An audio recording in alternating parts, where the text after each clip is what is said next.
Ne bom ovinkaril, ne? Pravijo, da je tale zadek grd.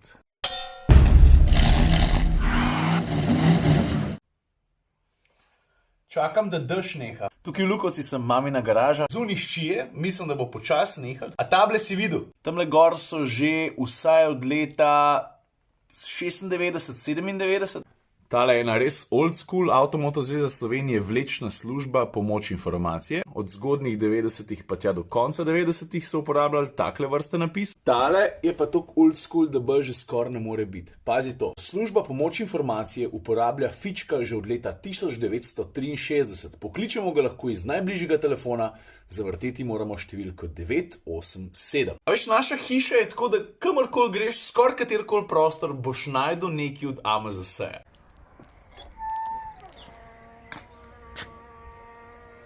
Aha, ajde, gremo. Lega, to je pa ta avto, o katerem sem govoril. Veš, kjer je to? Suzuki Ignis. Ignis je moj prijatelj, veš, jaz se spomnim prve vožnje, slabe 3 leta nazaj, ki je bilo nekje v Italiji. Se mi zdi, da so se takoj razumela, zato ker je poln... Avto je poln karakterja, zdaj pa kam ga odpeljati? Trčki, kako ste?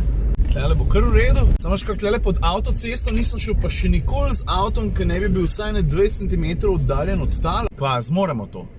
Ha? Z lahkoto je to.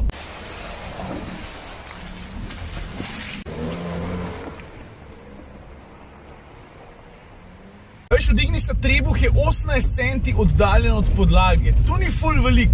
Ampak je pa raven dovolj, da ga lahko poženeš tudi na take manj ugledne podlage, kamor z navadnim avtom zihar ne bi šel, ali bi te pa fejst stiskal. Zapeljati čez Radomlje pa ni več hec. Fajn je recimo, ker ima Ignis ful kratke previse, kar pomeni, da so vstopni pa izstopni koti za blage terene lahko razmeroma veliki. Tudi zato se lahko podam v tole. Počas, podlaga je čvrsta. Sam ne ga sredi. Evo.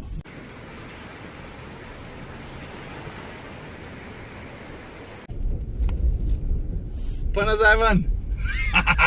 No to pa niso več izzivi, ki bi se jih lahko lotil z navadnim avtom, se strinjamo? Ok, zdaj pa sem še tale kucel, pa par 100 metrov, pa smo tam.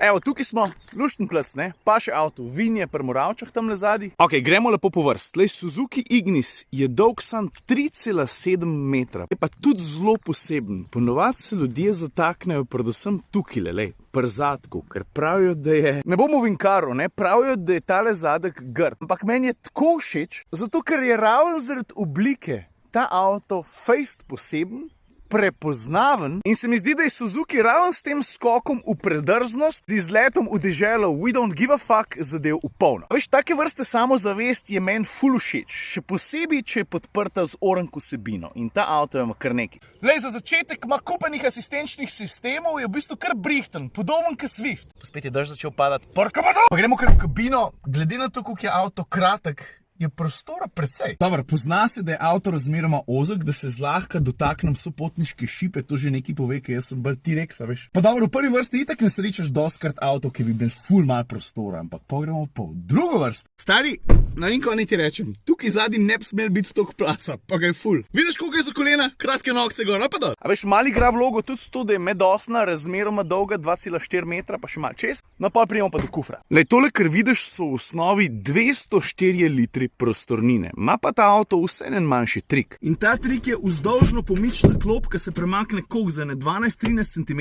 In če tukaj zadnji recimo voziš otroke, je še vedno dost placa za njih, kufr se ti poveča pa za tam 50 litrov. To pa ni več toliko mal. Vidiš, mal več prostora se je sprostil za sedeži, ne zgleda elegantno, vidijo se vodila, sedež od druge vrste, ampak prostora je pa kakorkoli obrneš vse en več. Kabina je drugače preprosta, tudi zelo pregledna, kljub temu, da imaš zadnji ful debel ceste briček. Večina, če že ne kar vse stvari so lepo na mestu, pa na dosegu, ergonomija je dobra. Edina stvar, ki mene moti je, Volan bi moral imeti še globinski pomik, ima pa sam višinskega. Naslednja stvar, motorček. 1,2 litrski 4-valjnik 66 kW.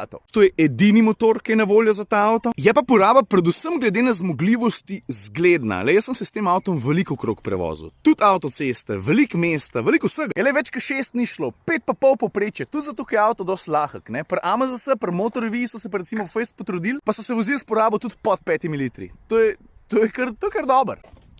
Ok, mogoče imam še eno manjšo pripombo, predvsem zato, ker sem bil veliko na avtocesti, kamor smo rekli, da ta avto ne paše najbolj. Tank za gorivo, 30 litrov.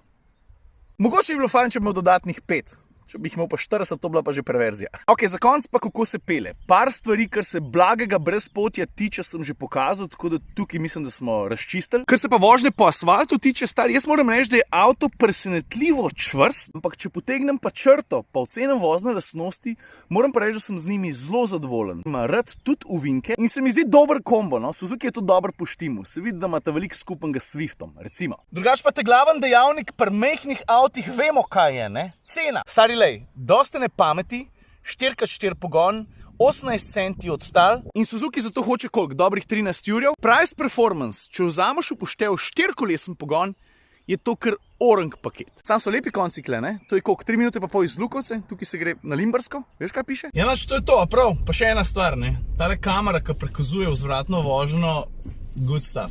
Dobra kakovost slike, tudi takrat, ki je svetloba švoh.